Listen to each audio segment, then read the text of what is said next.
So I know the Western Conference has already been crazy, right? But it just got a little bit crazier. Let me explain why. Well, if you've seen the thumbnail, you already know the main reason why, but let me explain even further. Because a lot has happened, starting with Luka getting hurt on Christmas. Now, we knew it would be a big deal, but earlier in the year, we seen the Mavericks go like 9-2 or something without Luka. Well, now they have lost 4 in a row and they're only 5 games above 500.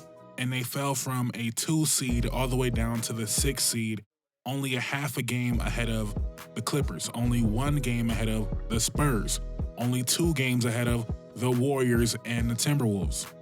But there's a team that's below all of them and recently fired their coach and now is on a 3-game winning streak.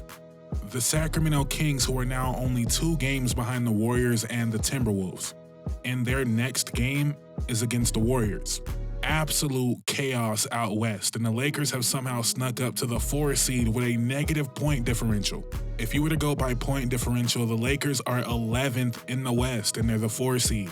I didn't even mention the Spurs and Wemby doing something crazier and crazier every single night, just beat Denver in Denver to move them to 18-16 on the season. It's absolutely crazy out west, and we just now got news that Kawhi Leonard is back. You guys seen the thumbnail, so you already knew that. But Kawhi Leonard is back. Now, I know what you're going to say. Why am I getting excited? He's going to get hurt again. If he gets hurt again, he gets hurt again. But for the moment, I'm extremely excited. Even if we get 75% of Kawhi Leonard. Now, I know there's a possibility we get even less than that. Let's hope that's not the reality of it. But if we get 75% of Kawhi Leonard, the Clippers just added one of the best starting wings in the NBA, regardless, right? Even if it's not prime Kawhi, even if it's not all-star Kawhi, as long as he's ready to go, and there's no reason he to be back if he wasn't ready to go, you're adding someone that is extremely helpful, right? Like last playoff run, that Kawhi, there's no way he's showing up in that state, in that condition, right? That player was harmful. That player really, diminished their chances of winning that series against the Mavs.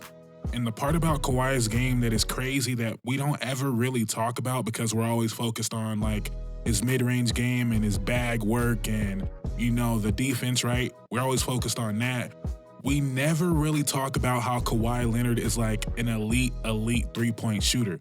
Now, the volume, of course, is not crazy, but he's a 39% 3-point shooter for his career.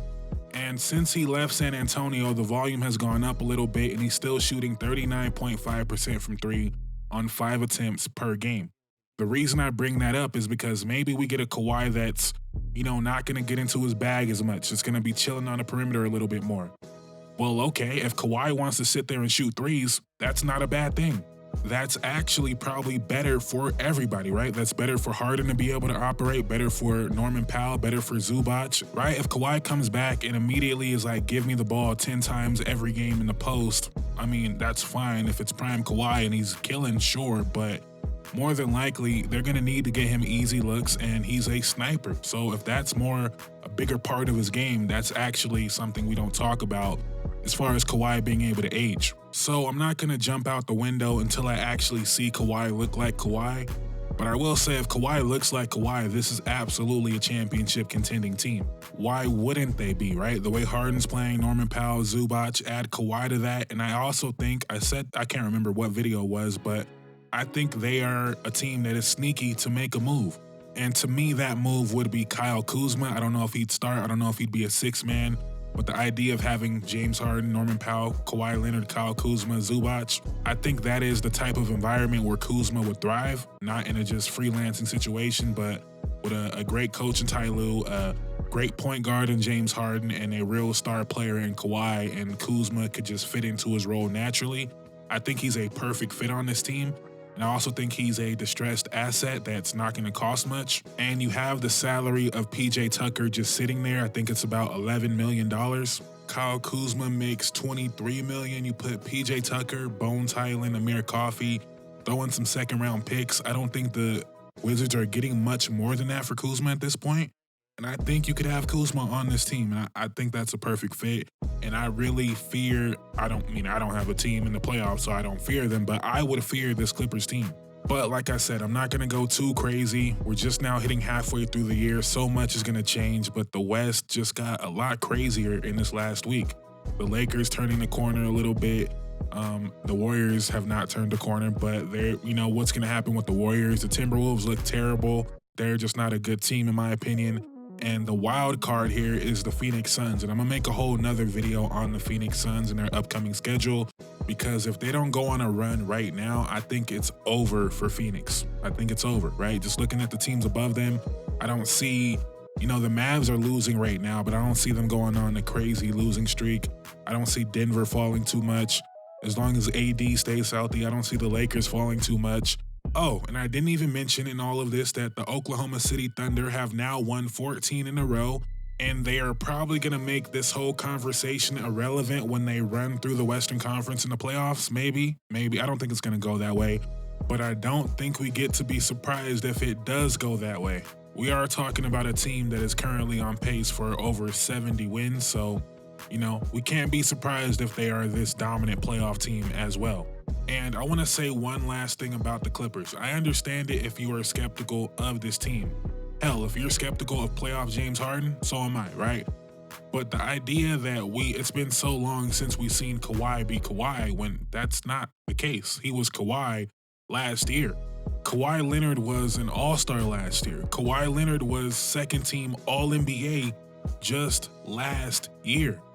Until again, obviously, he got hurt again. But the last 2 years, he played 52 games and then 68 games. In those 120 games, he's averaging about 24 points per game, 6 boards, 3.5 assists. But more importantly, he's shooting 52% from the field and 41% from three. I don't think we're going to see some inefficient player. I don't think we're going to see some washed Kawhi. I'm not saying he's going to be this player that I'm describing, but he's going to be able to score, he's going to be able to shoot the ball, and he's never going to be too bad on defense. So I just think, again, I'm repeating myself, but regardless, you're adding one of the best 3-and-D wings in the NBA, regardless, right? To a team that is already 19-15. I understand there is a downside of it, but I don't think we should minimize how big of a deal this is for the Western Conference playoff picture. That's my opinion. Let me know what you guys think about the current state of the West. Are you worried about any team in particular? I'm worried about Phoenix for sure. And just looking at the current standings, right? We all thought like, man, teams are going to be fighting to be 8. The race for 10 is going to be crazy as well, because it's probably going to come down to San Antonio, Golden State, Minnesota, Phoenix, Sacramento. Again, it can change. Dallas could go on some crazy losing streak. But I think for the most part, 2 of those 5 teams are not going to make the play-in. Phoenix might not make the play-in. Minnesota might not make the play-in. That would be absurd. I know it's a long way ahead, but just imagine that scenario of trading Cat and extending Rudy and not making the play-in. That would be absurd, right? But a long way ahead. We got a lot of basketball left. Let me know what you guys think in the comments down below. Thank you guys so much for watching. Please like, comment, subscribe. I would greatly appreciate it. I'm out. Peace.